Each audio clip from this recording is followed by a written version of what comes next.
daring drone strike in the Chechen capital of Grozny has ignited the fury of Ramzan Kadyrov, the region's iron-fisted leader and one of Moscow's most loyal allies.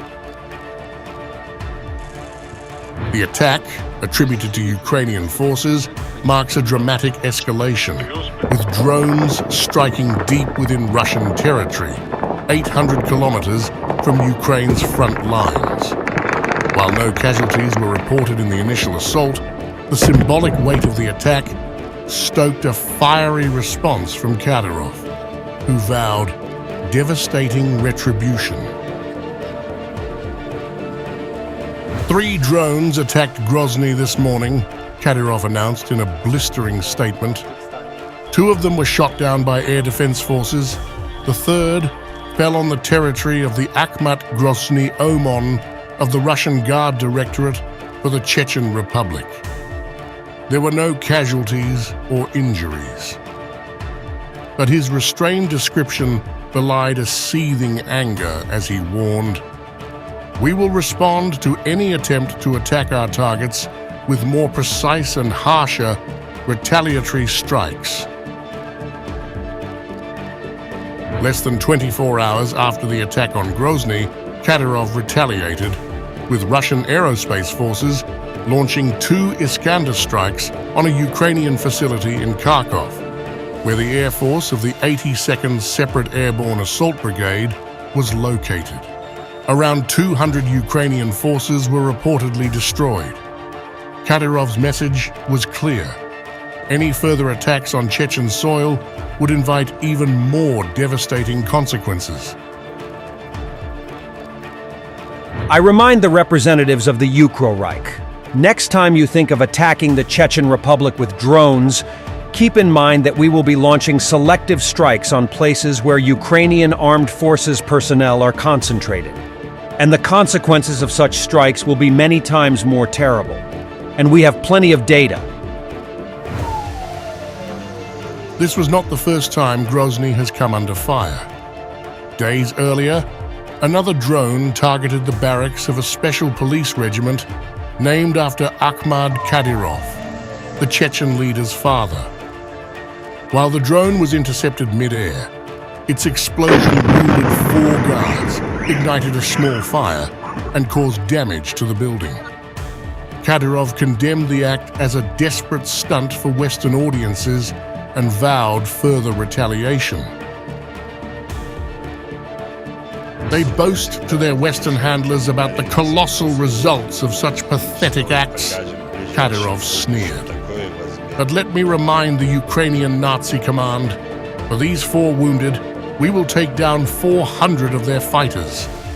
Our morale remains unshaken, and we stand ready to deal with the enemy as swiftly as possible. He also emphasized the preparedness of Chechnya's forces, with 84,000 volunteers ready to deploy to the front lines if needed.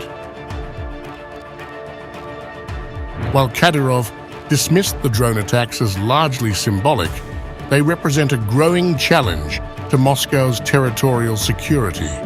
The strike on Grozny coincided with another Ukrainian operation targeting a key military airfield in the Rostov region, underscoring Kyiv's ability to strike deep into Russian-held territory. Ukraine's intelligence services continue to conduct bold operations. On Saturday, they reportedly severed Russia's supply lines from annexed Crimea to occupied Zaporizhia by destroying a locomotive and 40 tanker cars loaded with fuel. A sabotage operation targeting railway tracks compounded the damage, halting vital supply routes. According to an unnamed Ukrainian official cited by Reuters, HIMARS rocket launchers were used to further cripple the railway infrastructure, delivering a strategic blow to Russia's logistics. In response, Moscow has intensified its bombardment across Ukraine. Over the weekend, Russia launched 93 missiles and 200 drones, targeting Ukraine's energy grid and military operations. This was one of the largest Russian attacks against our energy sector today. 94 missiles of various types, both cruise and ballistic. 81 missiles were shot down. There were also almost 200 combat drones. In general, we see that the Russians tried to overload our air defense system, as they always do in such massive attacks. And they also specifically waited for the cold weather to make things worse for people. The strike took place just as it was getting cold. As Russia continues to target Ukraine's power grid, Ukraine has requested electricity imports from 5 neighboring countries following a massive Russian strike on its energy infrastructure. This was announced by Ukrenergo on December 13th, revealing the total request for more than 13.4 thousand megawatt-hours. Ukrenergo emphasized that the western regions were hit hardest. In Lviv, 481,000 subscribers remain without electricity, while in Ternopil, half of the region's consumers are affected.